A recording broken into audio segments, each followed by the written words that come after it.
Ready start. ISRO ने एक पत्र भी जारी किया है जिसमें कहा गया है कि चंद्रमा के दक्षिण ध्रुव पर उतरे चंद्रयान-3 से प्रेरित होकर दुनिया में पहली बार चिकित्सा के क्षेत्र में भारत एक ऐसी पहल करने जा रहा है जिससे उसके वैज्ञानिकों को नए और लीक से हटकर विचारों ने कोरोना के दौरान कोविड-19 के टीके तैयार करने में अपनी पूरी शोध शक्ति लगा दी थी। केंद्र सरकार ने 3 तरह के टीके तैयार करवाए थे जो दुनिया के अनेक देशों को सहयोग के रूप में भेजे गए थे। इससे भारत की दुनिया में प्रशंसा हुई। केंद्र सरकार शोध के जरिए दवा खोजने और उपचार करने के मद्देनजर आगे बढ़ रही है।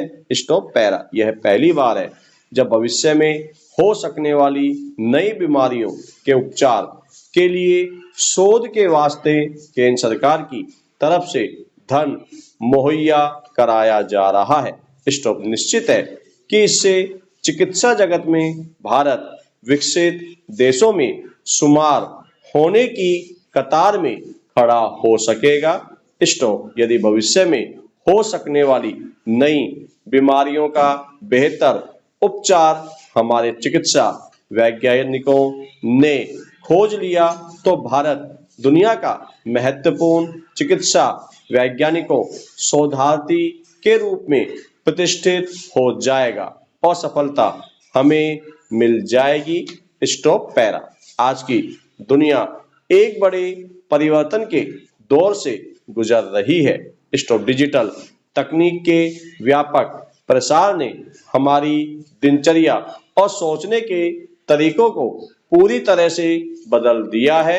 इंटरनेट, कृत्रिम बुद्धिमत्ता और सोशल मीडिया ने न केवल हमें एक नए युग में प्रवेश कराया है बल्कि हमारी इंसानियत पर भी सवाल खड़े किए हैं।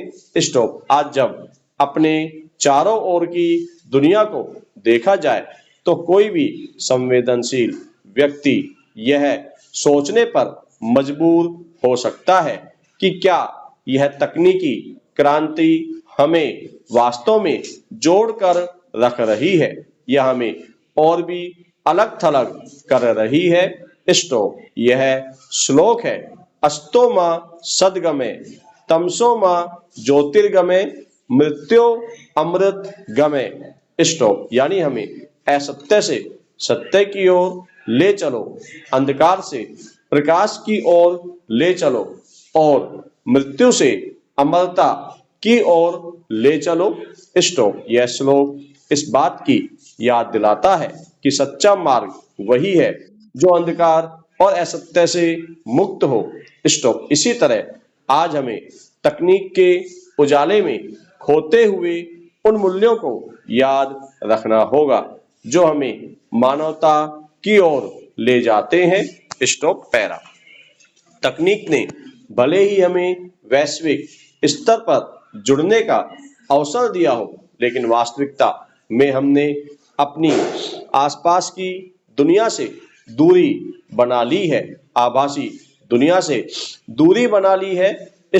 आभासी दुनिया में जुड़ने के सुख की हकीकत यह है कि सोशल मीडिया पर हजारों लोग दोस्ती की सूची में हो सकते हैं।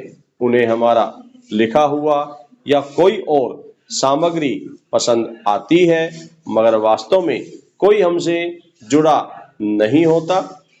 हमारा पड़ोसी तक हमारे दुख में शामिल नहीं होना चाहता। ज्यादातर लोग एक ही घर में रहकर अपने स्मार्टफोन में डूबे रहते हैं तो यह स्पष्ट होता है कि इस डिजिटल दुनिया में हम और भी अकेले होते जा रहे हैं। उन दिनों को याद किया जा सकता है जब परिवार और दोस्तों के साथ बैठकर हम वास्तविक बातचीत किया करते थे। आज वह आपसी संवाद एक कमेंट या इमोजी तक सीमित हो गया है। Stop para. खुद में सिमटने के उदाहरण अपने आसपास हर जगह देखे जा सकते हैं। स्टॉप। किसी व्यावसायिक मॉल में जमा लोगों को देखकर उनके भी संवेदनशील होने के बारे में अंदाजा लगाया जा सकता है। स्टॉप। कुछ समय पहले एक बुजुर्ग एक जगह असहाय बैठे थे, शायद उन्हें मदद की जरूरत थी। स्टॉप। चारों ओर से लोग गुजर रहे थे, लेकिन किसी ने उनकी ओर ध्यान नहीं दिया, क्योंकि सभी अपने अपने स्मार्टफोन या बाजार से खरीदारी में व्यस्त थे। एक व्यक्ति ने जब उनसे बात की, तब पता चला कि उन्हें अपने बेटे से संपर्क करने में परेशानी हो रही थी। स्टॉप। उस व्यक्ति ने उनकी मदद की, तब उनकी आंखों में राहत और आभार का भाव उभरे। स्टॉप। तकनीक ने हमें भले ही एक नई दुनिया दी हो, लेकिन हम अपनी इंसानियत और आपसी जुड़ाव से कहीं दूर हो गए हैं। Stop para. यह विडंबना है कि जब हमारे पास इतनी तकनीक प्रगति है, तो मानसिक स्वास्थ्य से जुड़ी समस्याएं भी उसी तेजी से क्यों बढ़ रही है। स्टॉप। तनाव, अवसाद और अकेलापन जैसे मुद्दे अब आम हो गए हैं। स्टॉप। विशेषज्ञों का कहना है कि डिजिटल युग में इन समस्याओं की वृद्धि इस बात का संकेत है कि हम अपने वास्तविक मानवीय रिश्तों से दूर होते जा रहे हैं। स्टॉप। अब वह समय नहीं रहा जब हम अपनों के साथ समय बिताने से आत्मिक शांति पाते थे। एक दौर था जब इंसानियत, प्यार और देखभाल हमारे रिश्तों की नींव हुआ करती थी। स्टॉप। अब यह सब डिजिटल संकेत और स्क्रीन पर उभरते नोटिफिकेशन या सूचनाओं और संदेशों में बंद कर रह गया है। Stop para. विज्ञान ने संसार को एक बहुत बड़ी चीज दी है, तथ्यों को पहचानने की शक्ति। स्टॉप। लेकिन प्रेम ही वह तत्व है जो मानव हृदय को सही दिशा देता है। स्टॉप। प्रेमचंद की ये पंक्तियां हमें इस बात को लेकर चिंतित होना चाहिए कि क्या हम वाकई सही दिशा में जा रहे हैं। स्टॉप। हालत यह हो गई है कि कोई हादसा हो जाता है, कोई अपराध हो रहा होता है, उस समय भी कुछ लोग मदद पहुंचाने या उसके लिए दौड़ पड़ने के बजाय अपने स्मार्टफोन निकालकर झट से वीडियो बनाना शुरू कर देते हैं। स्टॉप। सवाल है कि क्या तकनीक हमारी संवेदनाओं और सोचने समझने की दिशा को भी प्रभावित कर रही है। Stop para. तकनीकी प्रगति ने जीवन को सरल बना दिया है, लेकिन इसने हमारे दिलों को जटिल भी कर दिया है। स्टॉप। क्या हम उस बिंदु पर पहुंच चुके हैं जहां इंसानियत और मानवीय संवेदनाओं को तकनीक से परे एक नया आयाम देना होगा? इस प्रश्न का उत्तर हम सभी को मिलकर खोजना होगा। स्टॉप। तकनीक का सही उपयोग तभी संभव है जब यह हमारे मानवीय मूल्यों को संजोए रखे। स्टॉप। तकनीकी के उपयोग का उद्देश्य हमारी जिंदगी को आसान बनाना था, लेकिन कहीं ना कहीं यह हमें आपस में जोड़ने के बजाय भावनात्मक रूप से दूर कर रही है।